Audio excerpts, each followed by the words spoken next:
নমস্কার বন্ধুরা, তোমাদের সবাইকে স্বাগত জানাই জিকে পয়েন্ট 365 ইউটিউব চ্যানেলের আরও একটি নতুন ভিডিওতে। আজকে আমরা আলোচনা করব ডাব্লিউবিপি কেপি কনস্টেবল এক্সামের জন্য গুরুত্বপূর্ণ কিছু জিকে প্রশ্ন উত্তর নিয়ে। আমাদের চ্যানেলে প্রতিদিনই ডাব্লিউবিপি কেপি কনস্টেবল এক্সামের জন্য গুরুত্বপূর্ণ মক টেস্ট হচ্ছে, তোমরা তাতে অংশগ্রহণ করো। আমাদের চ্যানেলের ডেসক্রিপশন বক্সে এর আগে যে মক টেস্টগুলো হয়েছে তার লিঙ্ক দেওয়া থাকবে। আজকে আমরা তোমাদের জন্য যে গুরুত্বপূর্ণ প্রশ্নগুলো নিয়ে এসেছি সেগুলো বিগত 18 বছরে যে এক্সাম হয়েছে তার মধ্য থেকে বাছাই করা গুরুত্বপূর্ণ 50টি প্রশ্ন আজকে তোমাদের জন্য তার মধ্য থেকে আমরা নিয়ে এসেছি। আজকের ভিডিওটা একটু স্কিপ না করে শেষ পর্যন্ত দেখো। ভিডিওতে থাকা প্রত্যেকটি প্রশ্ন কিন্তু তোমাদের জন্য খুবই গুরুত্বপূর্ণ এবং তোমাদের এই ভিডিওটা খুব হেল্পফুল হবে। সেই কারণে তোমাদের যে সমস্ত বন্ধুরা প্রিপারেশন নিচ্ছে তাদের সাথে অবশ্যই ভিডিওটা শেয়ার করো। ভিডিওটা ভালো লাগলে একটা লাইক করো, সাথে আমাদের চ্যানেলটা সাবস্ক্রাইব করে পাশে থাকা বেল বাটনটা ক্লিক করে অল করে দাও, যাতে সবার প্রথমে আমাদের চ্যানেলের নোটিফিকেশন পৌঁছে যায় তোমার কাছে। তাহলে চলো আজকের ভিডিওটা শুরু করা যাক। প্রথম প্রশ্ন, নীরজ চোপড়া কোন অলিম্পিকে সোনা জিতেছিল? সঠিক উত্তর হচ্ছে টোকিও অলিম্পিকে। পরের প্রশ্ন, রোভার্স কাপ কোন খেলার সঙ্গে যুক্ত? সঠিক উত্তর ফুটবল খেলার সঙ্গে যুক্ত রোভার্স কাপ। পরের প্রশ্ন, এন.কে. সিং অর্থ কমিশনের কততম চেয়ারম্যান? সঠিক উত্তর 15তম। 2021 সালে কুস্তিতে মেজর ধ্যানচাঁদ পুরস্কার কে পেয়েছেন? সঠিক উত্তর রবি কুমার দাহিয়া। পরের প্রশ্ন, দক্ষিণ ভারতে পালিত উৎসবের নাম কি? সঠিক উত্তর ওনাম। সর্দার সরোবর বাঁধ কোন নদীর উপর অবস্থিত? সঠিক উত্তর নর্মদা নদীর উপর অবস্থিত। পরের প্রশ্ন, রক্ত জমাট বাঁধতে সাহায্য করে অনুচক্রিকা। পরের প্রশ্ন, বায়ু শক্তি উৎপাদনে কোন রাজ্য প্রথম স্থান অধিকার করেছে? তামিলনাড়ু। পরের প্রশ্ন, নর্মদাপুরম শহর কোথায় অবস্থিত? মধ্যপ্রদেশে। জাতীয় মহিলা দিবস কবে পালিত হয়? 13ই ফেব্রুয়ারি। লোকটাক হ্রদ কোন রাজ্যে অবস্থিত? মণিপুর রাজ্যে। আন্তর্জাতিক যুব দিবস কবে পালিত হয়? 12ই আগস্ট। ফেব্রুয়ারি 2022 পর্যন্ত ভারত মোট কতগুলি ওডিআই ম্যাচ খেলেছে? 1000টি। বিশ্ব জল দিবস কবে পালিত হয়? 22শে মার্চ। হিমালয়ের পূর্বভাগ থেকে কোন নদী উৎপত্তি হয়েছে? ব্রহ্মপুত্র। কে দেশবন্ধু নামে খ্যাত? চিত্তরঞ্জন দাস। ভারতের বৃহত্তম উপকূলীয় লবণাক্ত জলের হ্রদ কোথায় অবস্থিত? ওড়িশাতে। হ্রদের নাম হলো চিল্কা হ্রদ। বাল্বের ফিলামেন্ট দ্বারা কোনটি দ্বারা গঠিত? সঠিক উত্তর টাংস্টেন। পরের প্রশ্ন, CnH2n কার রাসায়নিক ফর্মুলা? অ্যালকিন। আধুনিক পর্যায় সারণীতে কয়টি পর্যায় ও কয়টি শ্রেণী আছে? 7টি পর্যায় আছে, 18টি শ্রেণী আছে।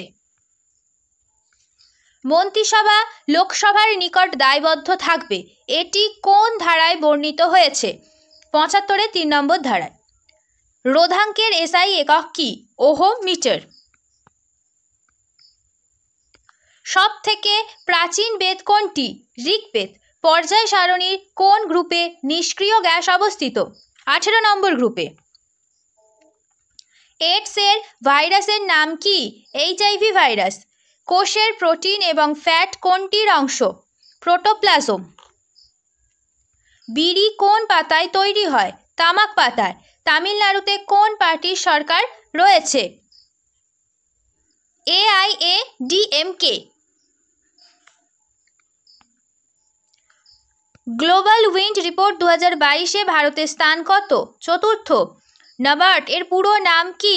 National bank for agriculture and rural development.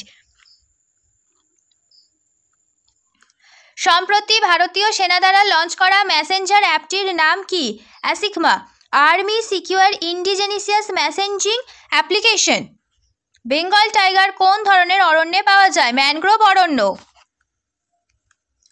অষ্টম বারের জন্য বিলিয়ার্ডস চ্যাম্পিয়নশিপ 2022 কে জিতেছেন? পঙ্কজ আডবাণী। 2023-এ আন্তর্জাতিক অলিম্পিক কমিটির বৈঠক কোথায় হবে? মুম্বাইতে। গঙ্গা নদীর জল কোন ব্যাকটেরিয়ার কারণে দূষিত হচ্ছে? কলিফর্ম। বৈশাখী উৎসব কোন রাজ্যে পালিত হয়? পাঞ্জাব। চন্দ্রশেখর আজাদ পক্ষী অভয়ারণ্য কোথায় অবস্থিত? উত্তরপ্রদেশ। পোঙ্গল কোন রাজ্যের উৎসব? তামিলনাড়ু।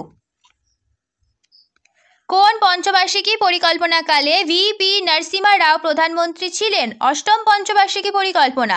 দেশবন্ধু চিত্তরঞ্জন দাস পেশায় কি ছিলেন? আইনজীবী। পদ্মভূষণ পুরস্কার প্রাপ্ত প্রথম প্যারা অ্যাথলেটিক্স কে? দেবেন্দ্র ঝাঝারিয়া। পঞ্চবার্ষিকী পরিকল্পনায় কবে 20 পয়েন্ট প্রোগ্রাম চালু হয়? 1975 সালে। কুদ্রেমুখ জাতীয় উদ্যান কোথায় অবস্থিত? কর্ণাটক। কুদ্রেমুখ জাতীয় উদ্যান কোথায় অবস্থিত? কর্ণাটকে। হর্নবিল উৎসব কোথায় পালন করা হয়? নাগাল্যান্ডে। কালা গোদা আর্টস উৎসব কোন রাজ্যে পালিত হয়? মহারাষ্ট্রে। শেষ হলো আজকের ভিডিও। আজকের পর্বে আমরা আলোচনা করলাম কলকাতা পুলিশ এক্সামের জন্য কিছু গুরুত্বপূর্ণ ওয়ান লাইনার জিকে নিয়ে। প্রত্যেকটি প্রশ্ন কিন্তু খুব গুরুত্বপূর্ণ, কারণ এই সমস্ত প্রশ্নগুলো তোমাদের বিগত 18 বছরে যে কলকাতা পুলিশের এক্সাম হয়েছে সেই এক্সামে এই জেনারেল নলেজগুলো কিন্তু ছিল। তার মধ্য থেকে বাছাই করা 50টা জেনারেল নলেজ আজকে আমরা তোমাদের সাথে আলোচনা করলাম। আজকের ভিডিওটা শেষ পর্যন্ত দেখো। ভিডিওটা ভালো লাগলে অবশ্যই তোমার বন্ধুদের সাথে শেয়ার করো, ভিডিওটিকে একটি লাইক করো, সাথে আমাদের চ্যানেলটি সাবস্ক্রাইব করে পাশে থাকা বেল বাটনটা ক্লিক করে অল করে রাখো ফর অল নোটিফিকেশন, যাতে সবার প্রথমে আমাদের ভিডিও নোটিফিকেশন তোমাদের কাছে পৌঁছে যায়।